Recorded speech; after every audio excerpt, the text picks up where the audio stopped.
What's something you've had to give up as you've grown up? Well, alcohol. And what do you drink? Sparkling water. Yeah. You guys were so young. I'm like moon-faced. I was like, where's that collagen? Like, bring it back. Let's also make an effort to get in the car on time if every time I'm literally like dying inside and you're just getting out of the shower. Oh my God, so true. I'm Rachel Martin, and this is Wild Card, the game where cards control the conversation. Each week, my guest chooses questions at random from a deck of cards. My guest today is actor Julianne Nicholson. Julianne Nicholson has been busy breaking our hearts over the last few years. She was absolutely captivating in the movie Janet Planet, where she played this mother dealing with unmet expectations. And she won an Emmy for playing Kate Winslet's best friend in the show Mare of Easttown. She's so good in these dramatic roles, it's sort of easy to forget that Julianne Nicholson is also funny. If you haven't seen the legal show Ally McBeal, go back and watch. She's got this lovely chemistry with the actor James Marsden. They are together again in the Hulu series Paradise, where her chemistry with Marsden is electric in a totally different way. After all, it's a show about the end of the world, and the survival of human civilization is on the line. I am so happy to welcome Julianne Nicholson to Wildcard. Thank you. Thank you so much. How nice. I'm happy to be here. You ready? I'm ready. Okay. First three cards. 1, 2, or 3.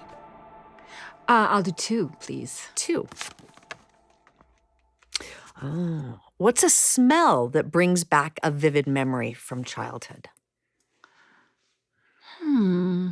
So when I was growing up, my mom would use, I think you can still buy this cream. It's a cream called Skin Trip. It's like a coconut cream. It was very like hippy dippy. We started using it in the 70s. And my mom would put a bottle of that in our stockings, my sister and I, in our stockings every year from when we were like probably 10 years old. And so now if I ever smell that cream, I mean, I guess it is also still connected to her, but it takes me back to growing up in this like little cabin in the woods in Western Massachusetts when I was like 7, 8, 9, 10 years old. I want to ask more about the cabin in the woods because it really was, right? Like it was rustic. Yeah. It was rustic. Yeah, it was a little, I grew, up until I was 7, I grew up in outside of Boston. And then my parents separated and my mom was single for a while. And then she and my younger sister and I went and moved in with my stepfather, who moved down from Maine and is still my stepfather, into this tiny cabin with no electricity or running water in Western Mass. Wow. So I'm sure this is an annoying question, but when you say no indoor plumbing, like you had an outhouse? We had an outhouse. This is the thing people are consumed with. Where did you go to the bathroom? Of course. Well, actually, there was a toilet inside, but we weren't allowed to use it in the summers. Right. So you would look forward to certain seasons when you're like, I'm pooping inside. Exactly. Yeah. So now I actually have like very fond memories of, even though at the time it was like, oh, damn it, I have to go outside and it'd be like snowing. But I have memories of, well, I mean, like sitting in the outhouse with like the door open because there was nobody around for miles and miles, with the flashlight sort of shining outside, and it was all like trees and snow, and like snow falling through the beam of the flashlight. So like it's actually in hindsight, it's very beautiful. And my mom and stepfather, she's still an herbalist. They have a company, and it was years and decades of just working and when no one knew what echinacea was or calendula or all these things that are just so part of our regular, vernacular now. And they have a beautiful lifestyle, one that takes work, but it's very simple and like connected to the earth. And I find it really moving, and I love to go unplug and be with them. Yeah. Okay. 3 new cards. 1, 2, or 3. I'll say 1. What's an early memory of appreciating beauty? I mean, you sort of just gave me one on the outhouse, but give me another one. Okay. You don't hear much about outhouse beauty, but you don't. Appreciating beauty. God, what a lovely question. we used to go to Provincetown a lot in the 70s and 80s. We would go there the first 2 weeks after Labor Day when the crowds had gone and things were a little cheaper, and would go, you could still go in the ocean and all that. And there, my stepfather and mom tell me this story of like the first time I saw a drag queen. And I thought she was the most beautiful woman I had ever seen. And apparently she like engaged with me and gave me a little wink as I was walking away. And it wasn't until we were halfway down the street where my stepfather told me that that was a man dressed as a woman. And I just thought she was so beautiful. Yeah. So that's the first one thing that just popped into my mind. I love that. I can still remember, I can't remember her face, but I remember the moment. Like I remember where we were on the street. I remember just looking up and thinking like, so much like glamour and beauty. And that's sort of still, it's one of those like, as my daughter calls them, core memories that I can return to. I love that. Yes. Yeah, that's a great one. Okay. Last one. In this round, 1, 2, or 3? 3. 3. When have you felt most homesick? So the most homesick I felt actually was last year because I did 2 shows back to back, which I don't normally do. And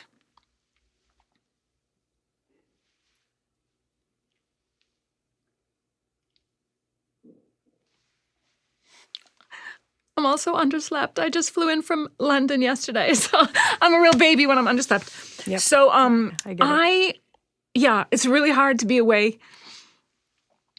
from my family. It's like the thing about this job that like sucks. I can't, no one's ever filming like outside my house, so I have to leave. And so I had done a show in Cardiff, Wales, a BBC show called Dope Girls, which I love and I'm very proud of. And so I would go to, and I live in England now. And so I would go, I would drive myself home every Friday night. And then I got the opportunity to do Paradise right after. And I couldn't say no because I loved the show. And, you sort of have to take it there when are it certain comes, ones that you right? have to take it when they come. Anyway, I basically finished the job in Cardiff. I finished Dope Girls. And I think 2 days later, I was on a plane to LA. And that was just like intense to have the back-to-back not being home was really challenging. How old are your kids? Or how They're old were 15 they and at that time? 17. So they were 14 and 16. And, everybody's fine. And it's not the same as when they're little, of course. But it's still like that's my place. We like belong together. And, they still, there's this whole idea of your children don't need you or don't need you as much or don't want to be with you that as much. And that's not been my experience at all. Yeah. And I mean, it's hard to hold both the things, right? Like if you have a family and you have a job you love, there are going to be costs and trade-offs. And, you're also modeling for your kids, like how to go after what you want. Totally. It's all good. It just doesn't always feel easy. Yeah. Like I'm so lucky to have both of those things going on. So I have it pretty good.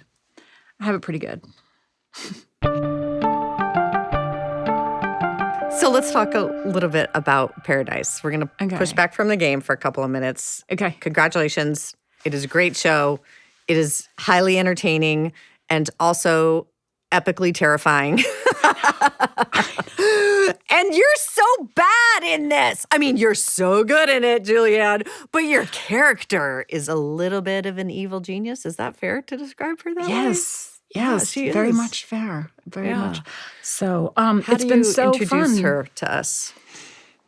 I play Samantha Redmond, a.k.a. Sinatra, who is basically this like tech billionaire who has shoved her way into the Oval Office and everything to do with the political, well-being of Paradise, of the United States, and then Paradise. I should just do a little scene setting here. So this Paradise is the name of this. These are no spoilers, but it's helpful for this conversation. Paradise is the name of this underground city that your character has built because there's been an apocalyptic event on the surface of the earth and a few thousand 25,000 hand-picked folks were allowed to keep living underground, and you're the boss of it all. Yes. So yes, she orchestrates the whole thing. She has her son. Her son dies, young son, and then basically the rest of her life is like, how can I protect my remaining family? And she goes to, the end of the earth to do it. But what literally. I love, she's a evil genius, but the writing is great. Like, she's also funny and like snarky and I know. I think she's really funny.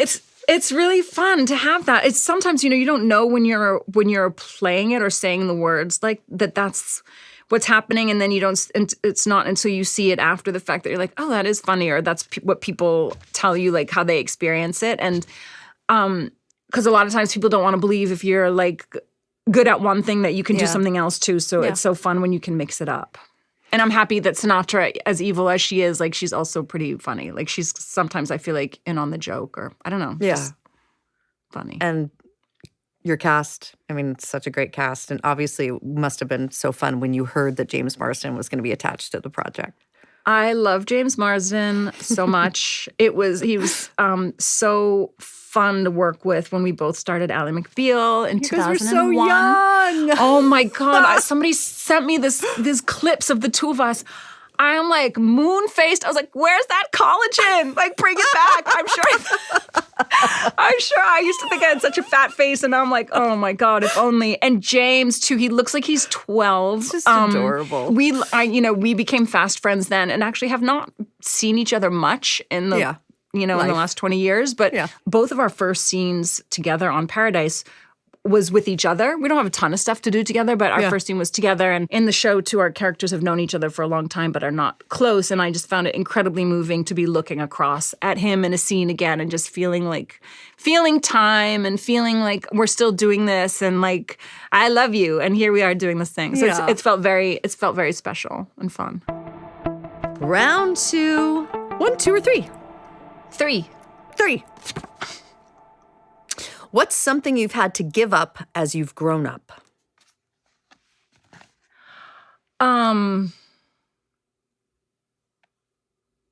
Well, alcohol. I just did that 6 months ago. Yeah. Really? Yeah. In 2016, I had to, I realized like it was not working for me anymore. Mm-hmm. So that's been a huge gift. Not always easy, but really good. You noticed a difference. I mean, I have like a million questions about this. Yeah. Because this is kind of still a relatively new thing for me. I also realized it was not doing me any favors and had been a real crutch for me for a long time. Sames. But I still find it difficult to socialize. I know. So I feel like I completely understand. And I feel like at first it was terrifying to feel like I can't believe I have to go in there sober. And now it feels like actually I'm not great at social situations. That's okay. Like when there's a lot of people, I can like barely even pay attention to what anyone is saying, especially if I don't know them. I'm fine in like if it's a group of friends, like that's easy. But if I'm in like at a work event or a school event for my kids and there's too many people and I don't know them well enough and people are talking to me like it's not my strong suit. And so do you leave? Do you not go to those things? I don't go. I mean, I have to for my job, actually. Yeah. But I usually try to latch on to someone who I know, who's like my like little social security blanket. Yep. And I just give myself a break. Like I don't have to be good at it. Yeah. Like and what do you cares? drink? Sparkling water. Yeah. It's just not even drinking like a ginger beer or like. Sometimes I like ginger beer with a meal. I like non-alcoholic beer. Yeah, there are good ones now. Yeah, so I only ever want like one of them. And I don't know, some days it's harder than others, but I just feel like that's okay. And I might just tell the person it does fill me with anxiety sometimes when I'm talking to people and I'm like, I'm not like engaging. It's just sort of like pinging off of me, whatever they're saying. Like, yeah. I still struggle when there's so much excitement about, let's meet for a glass of wine, or like you meet a person and they're really into whiskey, and I really used to like, and their enthusiasm for the event centered around the alcohol is so acute, and I feel like the buzzkill being like, I feel like probably the more time. Beer. Probably the longer you have with that, you'll feel less. I imagine you'll feel less. I have felt less worried about self-conscious, and the other person can still do that. And then often when they're in like 2 drinks, 3 drinks in, I'm like, thank God I am clear, and I'm gonna feel good tomorrow when I wake up. Yeah. So now even when I don't get enough sleep, it's like, okay, I might be tired, but I'm not hungover. Yeah. So it's like it's worth it. But that was definitely. I didn't want to have to give that up. Yeah. Thank you for talking to me about that. I appreciated it. Good luck. Thank you. Yeah. It still feels very significant. I still have this app on my phone. My husband's like, are you going to ditch that now? I have like a little app that's like tracking my days. I'm like, I don't know. I feel good when I look at it. Yeah. Then keep it. Yeah. Keeping it for now. Okay. Next 3 cards. 1, 2, or 3. I'll say 1. What's a lesson you've had to learn over and over again? Oh, gosh. What's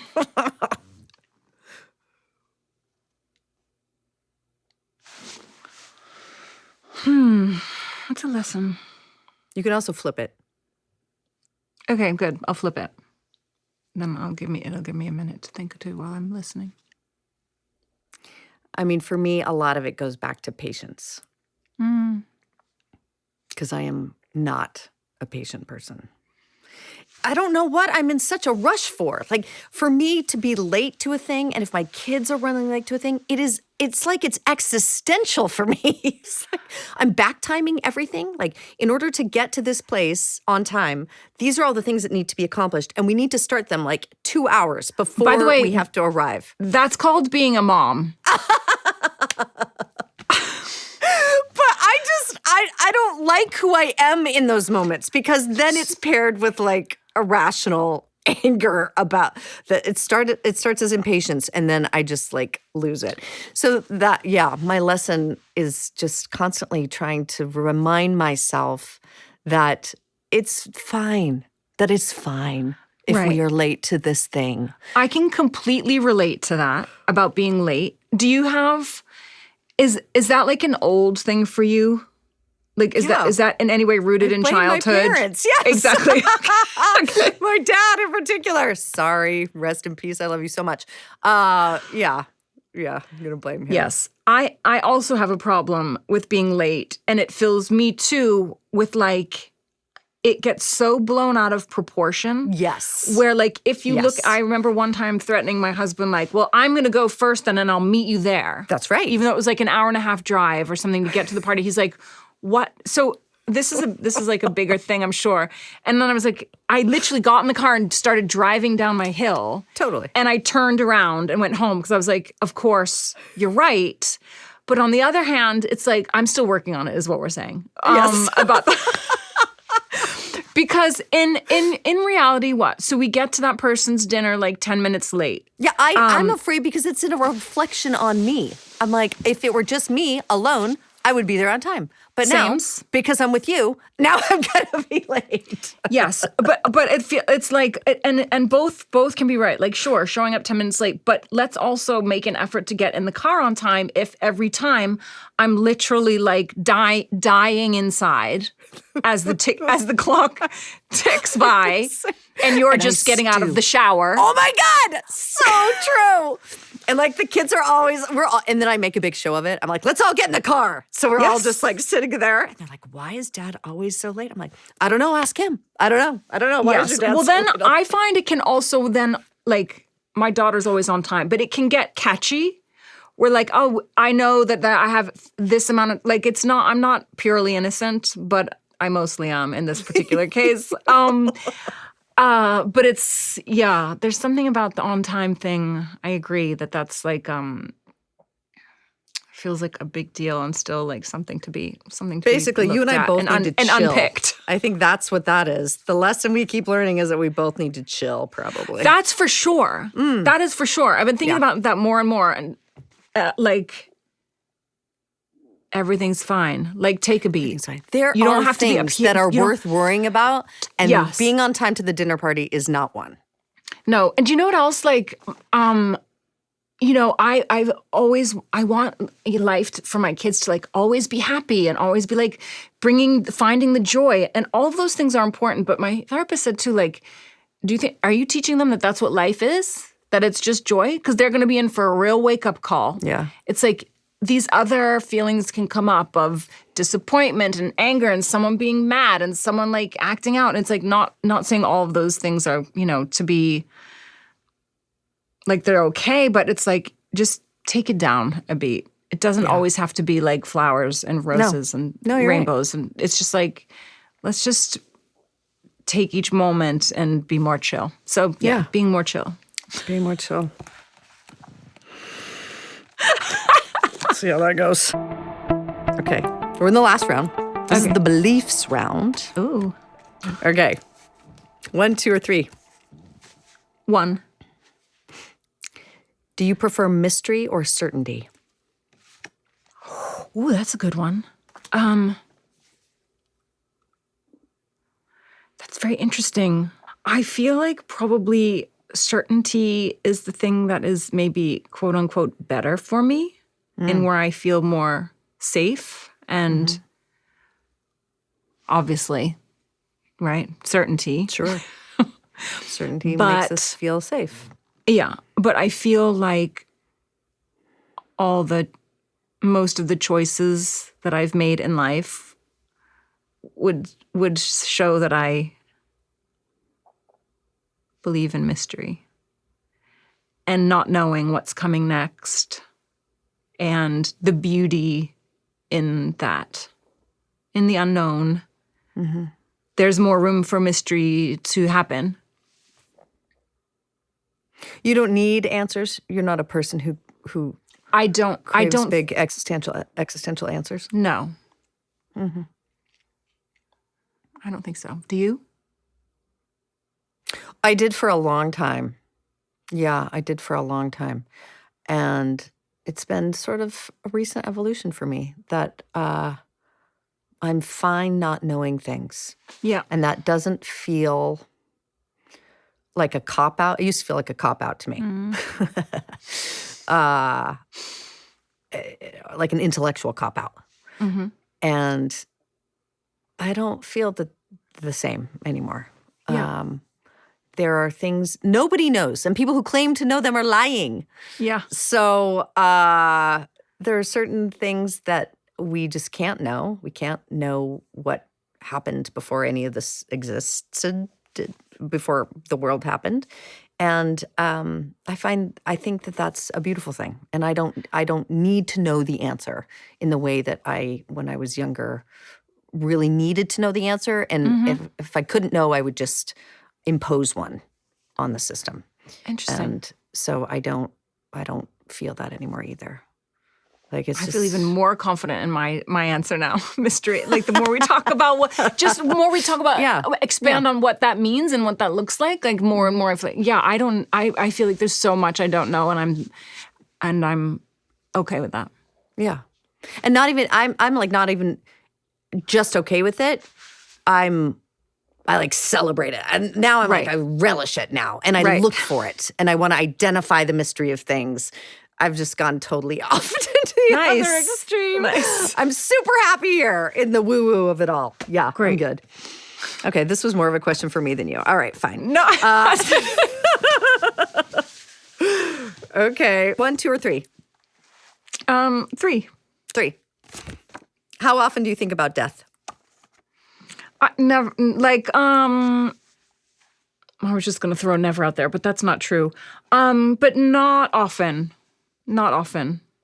No, every once in a while I'll think about it, and it's just it's so big of an idea that I just try to like move through it. But yeah, it's not a regular part of my life thinking about that.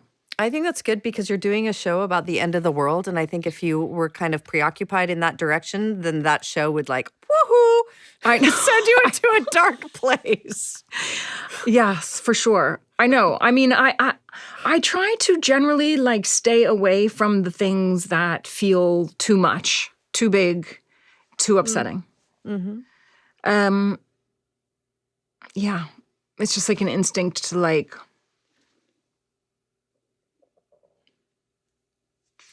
fill my thoughts with something else, something nicer, easier, gentler. Yeah.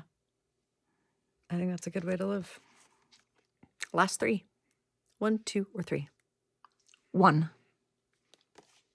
When have you experienced awe? So the first time we went to Yosemite, my husband and kids and and we drove through that tunnel, and you come out and you see El Capitan. In that valley, yeah. I felt it in the pit of my stomach. I just was like, it was true awe, just natural beauty. Like, I don't remember having that particular feeling before. Of also the sequoias up there as well. Like, I find a lot of awe in nature, actually. I find awe in, like, flowers, the delicacy and the intricacy and the colors of, like, flowers. But I find in nature would be where it's probably a pretty common response to nature. But, yeah. I also love, the flowers are different, but El Capitan for sure, and the redwoods. There's inherent in the idea of awe is an idea of smallness, right? Like, perspective, I think, is kind of the wonderful feeling of feeling small. Yeah, I agree. That's a beautiful way to look at it, for sure. Yeah. That's what it felt like. Just it felt like something. It felt like more than a mountain face. It just felt like an expression of, being small in a vast universe. We end the show the same way every time, and that's with a trip in our memory time machine, which is just this. I just do this. Yes. And, yeah, exactly. And in the memory time machine, you pick one moment from your past, a moment you would not change anything about. It's just a moment you would like to linger in a little longer. What moment do you choose? I would go back to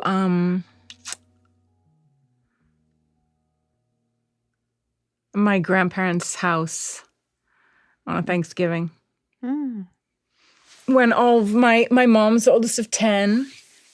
Whoa. My dad's the oldest of 7. Yes, Irish Catholic, Boston families. But I'm thinking right now of my mother's family's house, and when I was a kid, like, 10, 11, 12, and all her brothers and sisters would be there, and my grandparents, and just, it was pure love. And food. Julianne, it's been such a pleasure to get to talk so to you nice. this way. It was For really me too. Lovely. Thank you. You can see Julianne Nicholson in Paradise. It is streaming now on Hulu. Thank you so much. That was really fun. What a pleasure to spend time with you. Oh, likewise.